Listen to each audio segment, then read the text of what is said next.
प्रभु यीशु मसीह के मधुर नाम में आप सबों को शालोम, जय मसीह की। आज जिस विषय पर हम मनन करने के लिए एकत्रित हैं, उस विषय को हमने कुछ समय पहले उपरांत कुछ बातचीत, कुछ कन्वर्सेशन किसी व्यक्ति के साथ हुआ था, उस पर मैंने आधारित किया है।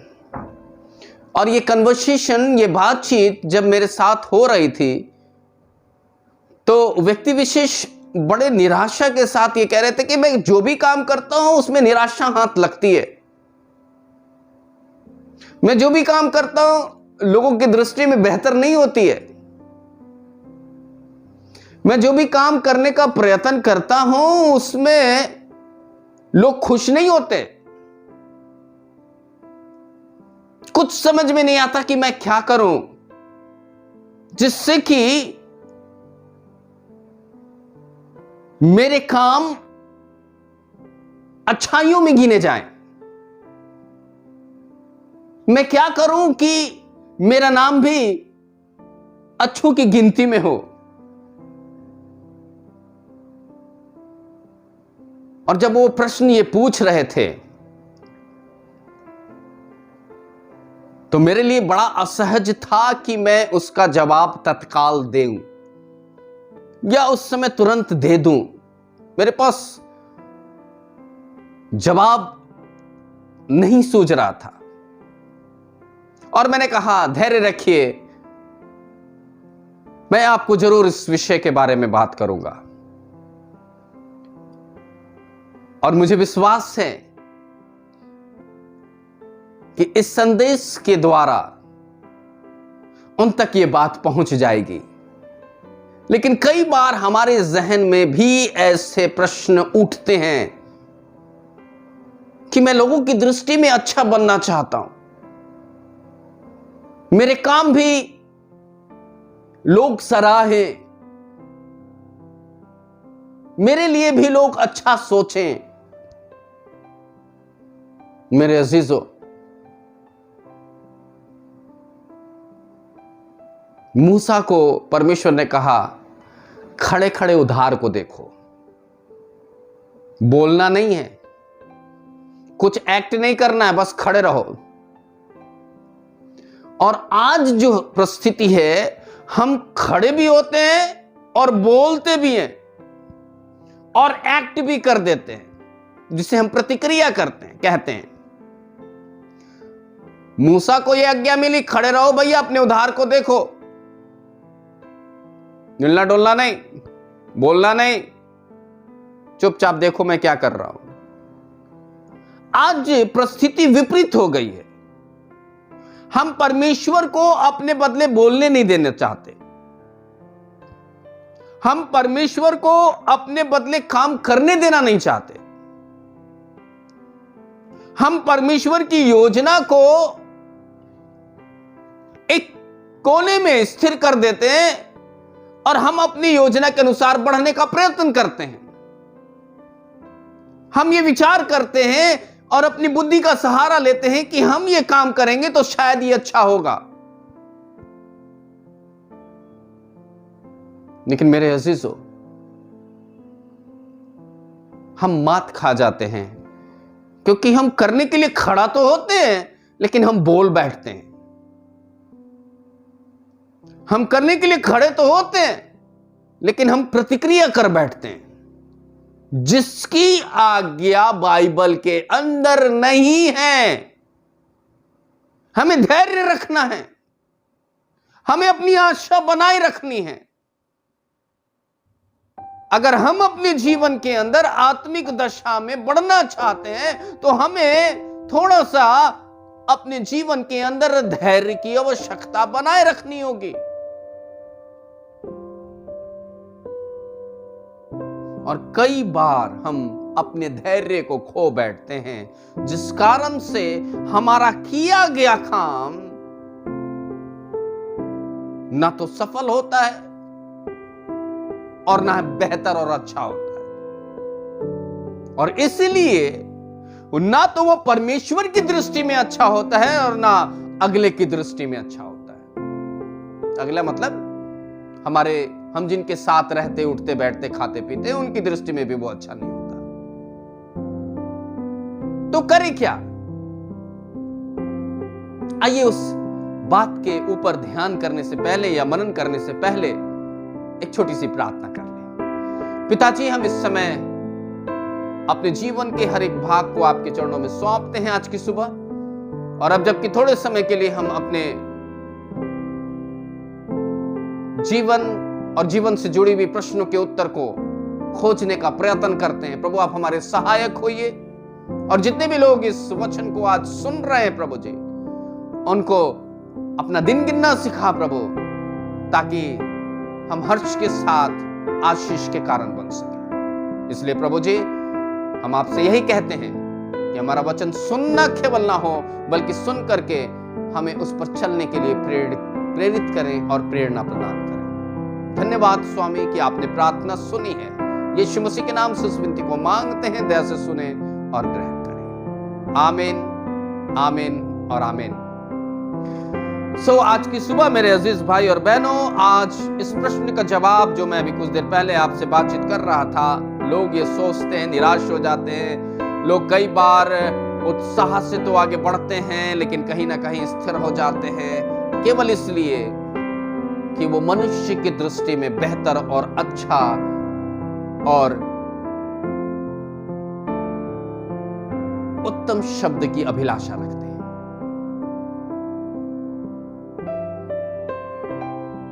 परमेश्वर क्या चाहता है? परमेश्वर आपको कैसा देखना चाहता है? आइए थोड़ा सा हम उस विषय के ऊपर आपका ध्यान केंद्रित करते हैं। आज का विषय है आत्मिक प्रबंधक। और इस आत्मिक प्रबंधक की अगर हम बात करें तो बाइबल के अंदर एक ऐसा चरित्र दिखता है, एक ऐसा कैरेक्टर दिखता है जो कि इस बात को पूरा पूरा होते हुए दिखाई देता है, या इस आत्मिक प्रबंधक के शब्द को अपने जीवन से पूरा करते हुए दिखाई देता है।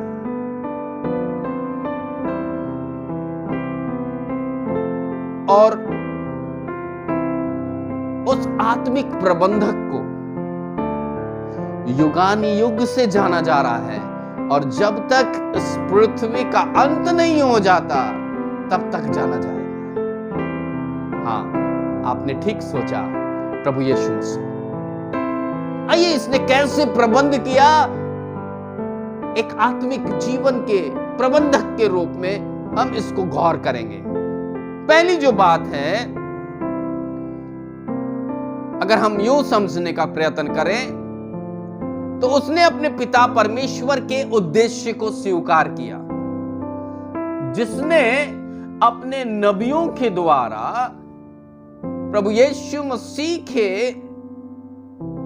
इस पृथ्वी पर आने का वर्णन कई सदियों पहले लिख दिया था।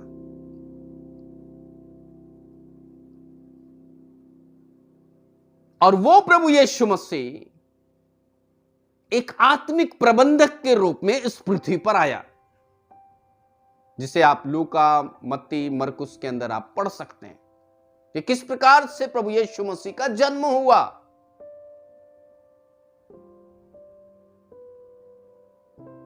परमेश्वर के उद्देश्य को प्रभु यीशु मसीह स्वीकार करते हुए मानव जाति के लिए एक आत्मिक प्रबंधक का काम किया। एक ऐसा प्रबंधक जिसको मालूम था कि मनुष्य को क्या चाहिए और क्या नहीं चाहिए। एक ऐसा प्रबंधक बन कर आया जिसको यह मालूम था कि उसको क्या उद्देश्य पूरा करना है और किसका उद्देश्य पूरा करना है। दूसरी बात, यूहन्ना की किताब उसका 14 अध्याय उसका 9 पद लिखा है, जिसने मुझे देखा उसने पिता को देखा। इसका मतलब कि परमेश्वर को, परमेश्वर के स्वरूप को, परमेश्वर के प्रगटीकरण को प्रभु यीशु मसीह ने अपने जीवन के अंदर हूबहू रिप्रेजेंट किया इस संसार के अंदर। जिस तरह का से परमेश्वर का स्वभाव था, उसी प्रकार से प्रभु यीशु मसीह ने उस स्वभाव को मनुष्य जाति के बीच में प्रकट करके उस प्रबंध को हमारे सामने ठहराया। तीसरी बात,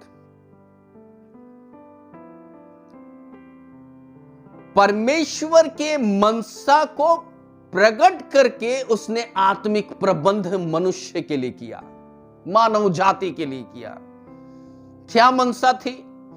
लूका की किताब उसके 9वें अध्याय और उसके 55 पद के अंदर आप पढ़िएगा, जहां लिखा है कि मनुष्य का पुत्र लोगों को नाश करने नहीं पर बचाने आया है। जैसा यूहन्ना की किताब उसके 3 अध्याय और उसका 16 पद में लिखा है कि जो कोई विश्वास करेगा नाश नहीं होगा परंतु अनंत जीवन पाएगा। दैट मीन्स कि परमेश्वर की यह मनसा है और रहेगी, और जब तक पृथ्वी खत्म ना हो तब तक ये बनी रहेगी कि कोई भी मनुष्य नाश ना हो। और प्रभु यीशु मसीह उस प्रबंध को करने के लिए या उस आत्मिक प्रबंधक के रूप में अपने आप को प्रेजेंट करता है।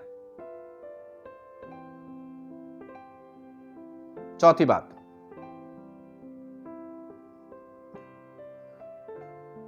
प्रभु यीशु मसीह क्रूस के दुख में या उस पीड़ा को सहते हुए मरते समय अपने पिता परमेश्वर से माफी की प्रार्थना करके परमेश्वर के साथ रिश्ता कायम करने के लिए एक आत्मिक प्रबंध मानव जाति के लिए रखा।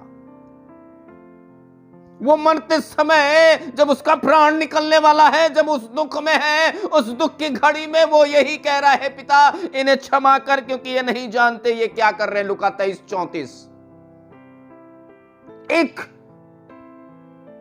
बहुत ही संवेदन प्रार्थना जिसका उद्देश्य मानव जाति का बचना,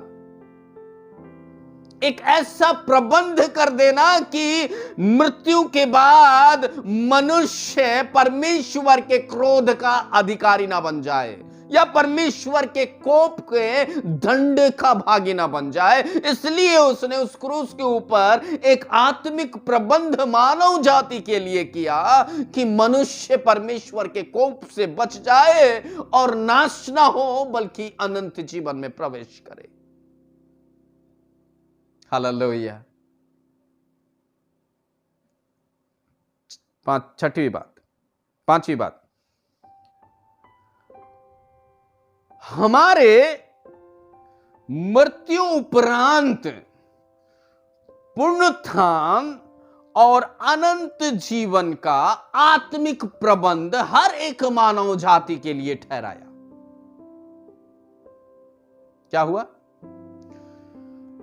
मानव जाति के मृत्यु के उपरांत, मृत्यु बाद, हर इंसान जो मरेगा, मरना निश्चित है, मृत्यु आएगी, लेकिन उसके उपरांत, उसके बाद जो कोई विश्वास करेगा उस विश्वास के तहत वो पुनरुत्थान अर्थात जी उठेगा और अनंत जीवन के अंदर प्रवेश कर जाएगा, क्योंकि वो प्रभु यीशु मसीह पर विश्वास करने वाली जाति होगी या मानव होगी या भाई बहन होंगे या जो भी इस पृथ्वी पर मानव जाति ये विश्वास कर लेगा कि प्रभु यीशु मसीह की मृत्यु के द्वारा और विश्वास के द्वारा हमें अनंत जीवन मिल गया है या मिल जाएगा, उनके लिए यह आत्मिक प्रबंध प्रभु यीशु मसीह ने किया।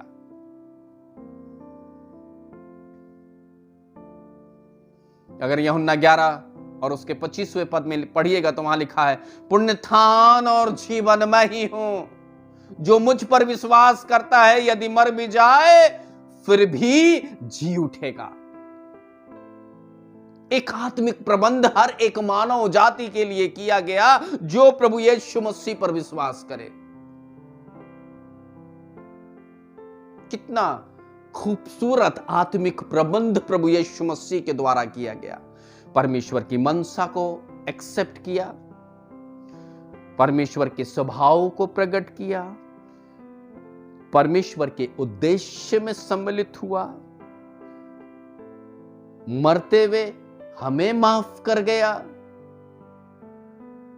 विनती की गई कि माफ कर देना प्रभु, और उसके बाद हमारे मृत्यु के उपरांत जी उठने का और अनंत जीवन का आत्मिक प्रबंध कर दिया। छठवीं बात, जी उठने के बाद मानव जाति के उस अनंत जीवन में और पुनरुत्थान के अंदर प्रवेश करने के द्वारा हमें रहने का एक ठिकाना का एक आत्मिक प्रबंध किया। कैसे? अगर आप पढ़िएगा यूहन्ना की किताब उसका 14 अध्याय उसके पहले, दूसरे, तीसरे पद में, तो वहां लिखा है कि जहां मैं रहूं वहां तुम भी रहो। मैं जा रहा हूं, मेरे पिता के पास बहुत से रहने के स्थान हैं, मैं जा रहा हूं, तुम्हारे लिए जगह तैयार करूंगा और फिर आऊंगा, तुम्हें अपने साथ ले जाऊंगा कि जहां मैं रहूं वहां तुम भी रहो। सिस्टमेटिक ढंग से उसने आत्मिक प्रबंध किया। इस जीवित कलाम से ये एश्योरिटी मिलती है कि उसने हमारे लिए सब कुछ बेहतर प्रबंध किया है, आत्मिक प्रबंध किया है।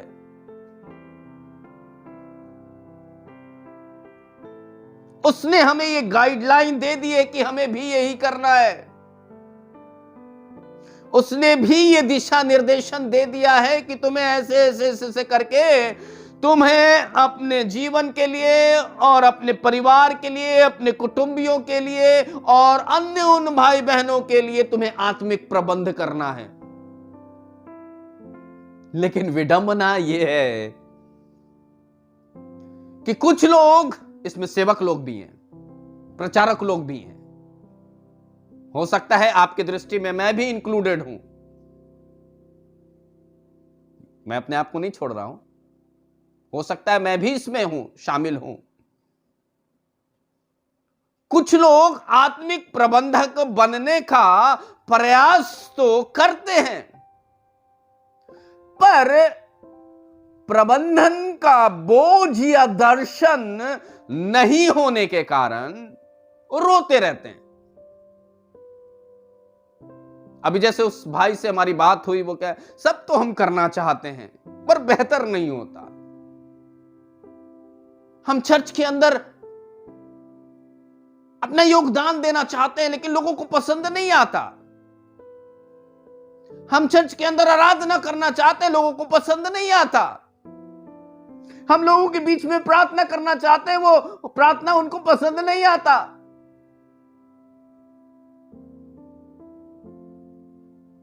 लोग मुझे पसंद नहीं करते, पता नहीं ये क्यों ऐसा है। मैं आज स्पष्ट ये बात बताना चाहता हूं, मनुष्य को प्रसन्न करने के लिए चेष्टा कभी मत करिए।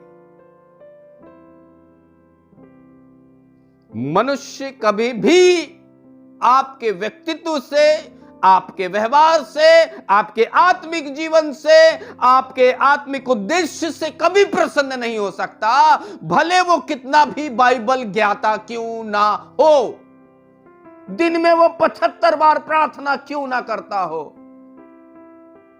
बड़े बड़े उपदेश क्यों ना देता हो, बहुत अच्छा वर्शिप करने वाला क्यों ना, बहुत अच्छा प्रचारक क्यों ना हो, बहुत अच्छा सुसमाचार को प्रचार करने का तरीका उसके पास हो, नहीं हो सकता। इसीलिए मैंने कहा इसमें सेवक, प्रचारक, पासबान लोग भी सम्मिलित हो सकते हैं। कई बार एक पासबान दूसरे पासबान से जलन करता है क्योंकि उसके पास जो टैलेंट है वो दूसरे के पास कहीं उससे अधिक है।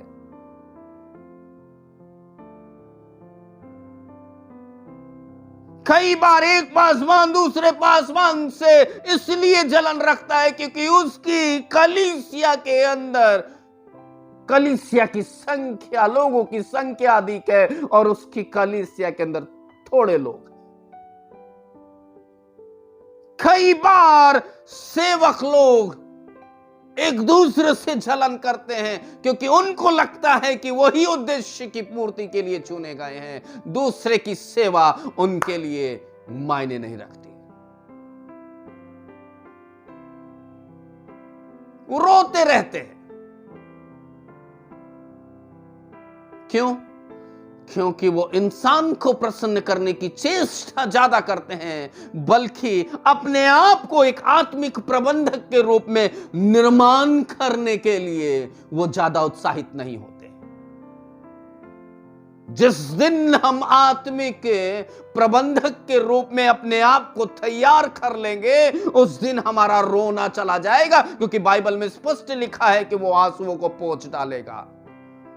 मेरे अजीजों, हम इसलिए रोते रहते हैं कि हमारे पास उस दर्शन को, उस बोझ को हम समझ नहीं पाते हैं और कहते हैं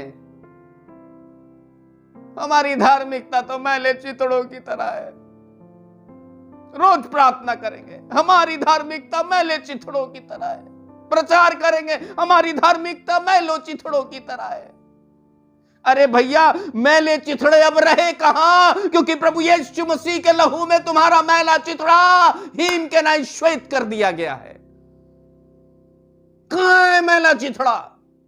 इसका मतलब कि हम अभी तक पाप से मुक्त नहीं हुए हैं और हम बार बार पाप कर रहे हैं। इसलिए हमारा पाप हमको ये विवश कर रहा है, ये हमको बोध दिला रहा है, ये हमको अंदर से कुंठित कर रहा है कि हम ये कहें कि हमारी धार्मिकता मैली है। अगर हम आत्मिक प्रबंधक के रूप में अपने आप को तैयार करेंगे, हम जान जाएंगे कि परमेश्वर ने हमें उद्देश्य के लिए इस पृथ्वी पर रखा है। जब हम जान जाएंगे कि परमेश्वर के उद्देश्य की पूर्ति का हम एक हिस्सा है, जब हम ये जान जाएंगे कि हम परमेश्वर के उद्देश्य को पूरा करने के लिए इस पृथ्वी पर जिंदा है, जब हम ये जान लेंगे कि परमेश्वर ने हमें चुना है, उस दिन आपको ये कहने की जरूरत नहीं पड़ेगी कि लोग मेरे काम से प्रसन्न नहीं होते, लोग मुझसे ईर्ष्या करते हैं, लोग मुझे अच्छा नहीं समझते। ये कहने दीजिए, इंसान कहते रहेंगे। ये वही कहेंगे जिनके जीवन में परमेश्वर की आत्मा नहीं है। वो आपको धिक्कारेंगे, वो आपको बुरा कहेंगे, वो आपके बारे में तरह तरह की बातें कहेंगे। आप उस पर ध्यान मत देना, बस आप ध्यान देना कि परमेश्वर ने आपको उद्देश्य के लिए चुना है और परमेश्वर आपके कानों में अपने शब्द को डाल रहा है। हालेलुया। आज की सुबह मेरे अजीजों, मनुष्य की तरफ देखना बंद कर दीजिए, एक आत्मिक प्रबंधक बन जाइए। रोना बंद कर दीजिए कि मेरे जीवन में मेरा पाप मैले चिथड़ों, नहीं, अब आपका पाप मैले चिथड़ों की तरह नहीं, बल्कि आपका पाप प्रभु यीशु मसीह के लहू के एक कतरा बहाए जाने से हिम के नाई श्वेत हो गया है। आपको एक श्वेत वस्त्र पहनाने का अधिकार उस परमेश्वर के पुत्र प्रभु यीशु मसीह ने रख छोड़ा है।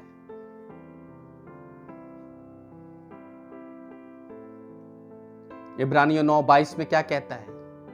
इब्रानियों 9:22 में कहता है, बिना लहू बहाए पाप की क्षमा नहीं है। प्रभु यीशु मसीह ने अपना बेशकीमती लहू बहाकर हमको और आपको छुड़ा लिया।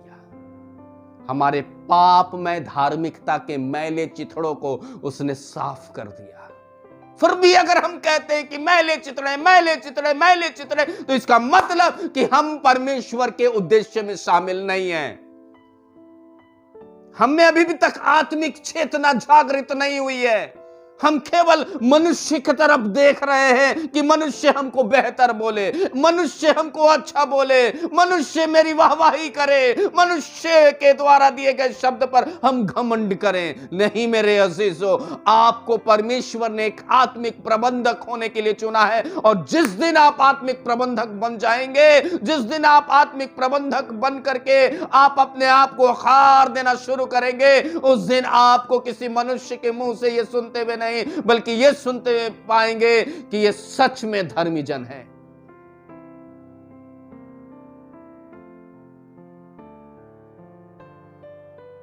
Hallelujah, hallelujah. रोमियो 5 के 9 पद में कहता है कि यीशु मसीह के लहू से हमें धर्मी ठहराया गया है, हमें शेप दे दिया गया है, हमें एक आत्मिक प्रबंधक के रूप में एक आकार दे दिया गया है, हमें धर्मी प्रभु यीशु मसीह के लहू से ठहरा दिया गया है।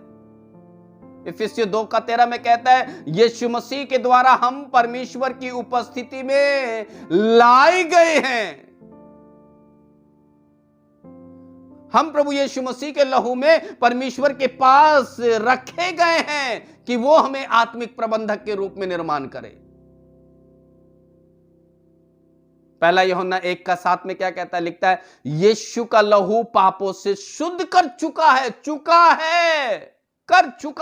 फिर भी हम कहते हैं हम पापी हैं, हम पापी हैं, हम पापी हैं, रोते रहते। याद रख लीजिए, ये वही लोग रोते हैं जिन्होंने अपना पाप अभी तक मुक्त या पाप से मुक्ति नहीं पाई है और वो प्रतिदिन पाप करते रहते हैं। याद कर लीजिएगा, ऐसे भी लोग हैं जो कि धर्म के ज्ञाता हैं, बाइबल के ज्ञाता हैं, परमेश्वर के उद्देश्य को वो जानते हैं, परमेश्वर की मनसा को जानते हैं, लेकिन वो पूरा नहीं करते। परमेश्वर के इरादा को जानते हैं लेकिन वो पूरा नहीं करते। परमेश्वर के मकसद को जानते हैं लेकिन उसकी तरफ ध्यान नहीं देते। ये ऐसे ही वो लोग हैं जो खुद तो गड्ढे में गिरते हैं और दूसरों को भी गड्ढे में गिराने के लिए प्रेरित करते हैं, क्योंकि वो सोचते हैं कि मैं जो वचन का ज्ञान रखता हूं रखती हो, मेरे पास जो बौद्धिक ज्ञान रखता हूं रखती हो, मेरे पास जो आराधना विधि का ज्ञान रखता हूं रखती हो, मेरे पास जो प्रार्थना के शब्द रखता हूं रखती हो, दूसरों के पास नहीं। अगर ऐसे लोगों से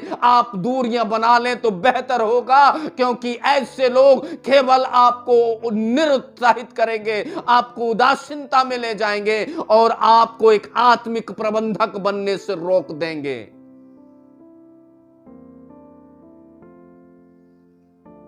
प्रकाशित वाक्य 3:4-5 में क्या कहता है, लिखता है कि हम सभी श्वेत वस्त्र के अधिकारी हैं अगर हम पाप नहीं करते हैं तो। लिखा है प्रकाशित वाक्य 3:4-5 में कि मेरे साथ चले फिरेंगे, श्वेत वस्त्र पहनाया जाएगा। ये उसके पास अधिकार है, आपके मैले वस्त्र को वो श्वेत कर सकता है, उसके लहू में इतनी सामर्थ है। ये सारी बातें जो बाह्य हैं, जो मानव आधारित हैं, वो आपको निराशा में, डिप्रेशन में, अंधकार में और ठोकर देने के लिए काफी है। अब इन बातों के द्वारा परमेश्वर का वचन हमें उत्साहित करता है और यह कहता है कि रोना बंद करो। लोग मुझे अच्छे नहीं बोल रहे, बंद करो रोना। लोग मेरे काम को उत्साहित नहीं करते, कोई बात नहीं, रोना बंद करो। हम प्रभु की स्तुति करते हैं, लोग बुरा मान, रोना बंद करो। ये स्तुति इंसानों के लिए नहीं बल्कि परमेश्वर के लिए है। ये प्रार्थना इंसानों के लिए मध्यस्थता का काम करता है, उन इंसानों के लिए, उन मानवों के लिए जो विश्वास में शामिल होकर के प्रार्थना करते हैं। रोना बंद करो।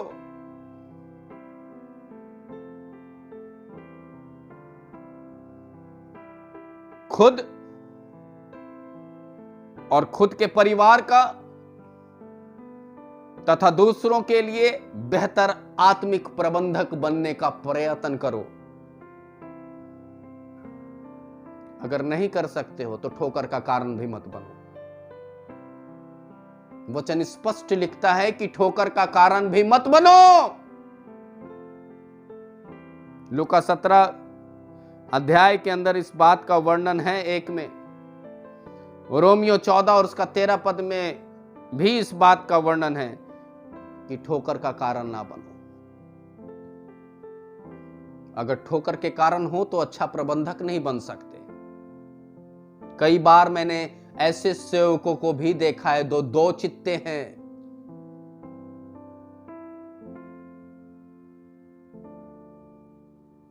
किसी के साथ बड़ी मीठी मीठी बात करते हैं, किसी को दुत्कारते हैं। मैंने ऐसे सेवकों को भी देखा है जो पिलपुट पर चढ़ करके दूत बन जाते हैं और उतरते साथ भूत बन जाते हैं। मैंने ऐसे भी प्रचारकों को देखा है जो आत्मिक प्रबंधक खुद नहीं बन पाते और दूसरों को बनने के लिए भी निरुत्साहित करते हैं। कलीसिया की तो बात ही छोड़ दीजिए। जब चरवाहा ऐसा होगा, जब संसारिक प्रबंधक ऐसा होगा, तो उसकी कलीसिया कैसी होगी? खींचा खींची, तुम में से तो हम में से, तुम ये तो वो ऐसा, फलाना ढेकना ढिमका, ऐसा ही होते रहेगा। क्या ऐसी कलीसिया जहां हर रविवार आराधना हो रही है, ऐसी कलीसिया जहां हर दिन आत्मिक उन्नति की बात हो रही है, ऐसी कलीसिया, ऐसी जगह, ऐसा वो स्थान जहां प्रभु के लिए इस्तेमाल किया जा रहा है, वहां प्रतिदिन प्रार्थना हो रही है, भजन गाया जा रहा है, वर्शिप किया जा रहा है, स्तुति किया जा रहा है, लेकिन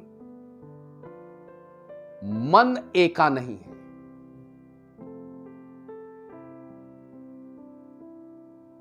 अगर वर्शिप करते समय कॉन्गो बजाने वाला अपने तरीके से बजाए,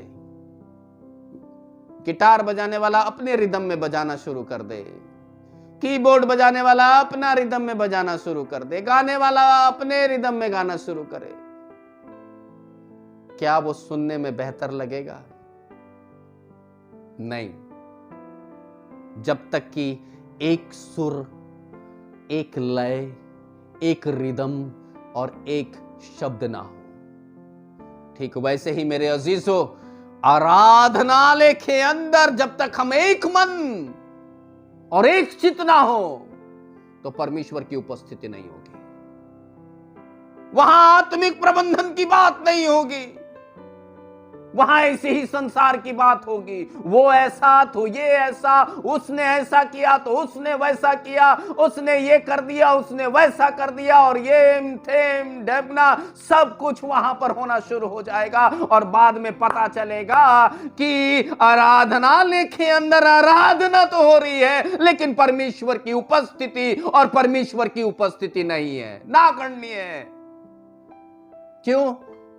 क्योंकि एक मन और एक चित्त नहीं है, और लोगों के उद्देश्य को उद्देश्य विहीन बनाया जा रहा है, और आत्मिक प्रबंधन का जो स्पिरिचुअल ग्रोथ होना चाहिए वो वहां से खत्म हो चुका है।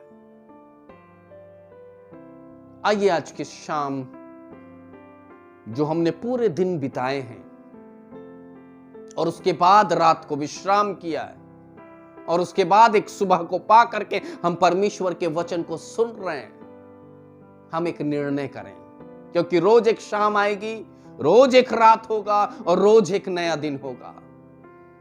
और जब तक हम जिंदा हैं, हमारे लिए रात और दिन होते रहेगी। हम प्रयास करें, हम कोशिश करें और लगातार प्रार्थना करें कि प्रभु हमें एक आत्मिक प्रबंधक बना, जैसा प्रभु यीशु मसीह आत्मिक प्रबंधक था, जिसने आपके उद्देश्य को समझा, स्वीकार किया। हमें भी आपके उद्देश्य को बता अपने वचन से, हमें भी अपने स्वभाव को दे, ताकि हम दूसरों के सामने आपके स्वभाव को प्रकट कर सकें और आत्मिक प्रबंधक के रूप में दिखाई दे सके। हम ये कहें परमेश्वर से कि परमेश्वर हमारी आपकी मनसा हम पर प्रकट करें, ताकि हम उस योजना के हिस्सेदार बन सकें। प्रभु से हम कहें कि प्रभु मेरे साथ जो हो रहा है, लोग मेरे साथ बुरा कर रहे हैं, लोग मेरे साथ अच्छा नहीं कर रहे, माफ करिए प्रभु इनको। कहीं ना कहीं ये आत्मिक प्रबंधक के रोड़े हैं, इनको माफ कर दीजिए, ताकि ये भी आत्मिक प्रबंधक बन जाए। आप प्रार्थना करिए प्रभु से कि प्रभु मेरे लिए आपने मृत्यु उपरांत अनंत जीवन रखा है। तो मैं कोशिश करूं या हम कोशिश करें या हम भाई बहन कोशिश करें कि हमारे मुंह में अगर जुबान है और शब्द है तो हम दूसरों को भी अनंत जीवन के उस रहस्य को प्रकट करने वाले बन सके, एक आत्मिक प्रबंधक के रूप में। और जिस दिन आप तैयार हो जाइएगा, परमेश्वर आपको इस्तेमाल करना शुरू कर देगा, क्योंकि परमेश्वर की मर्जी, उद्देश्य हमारे और आपके लिए यही है। God bless you. प्रभु आप सबों को आशीष दे।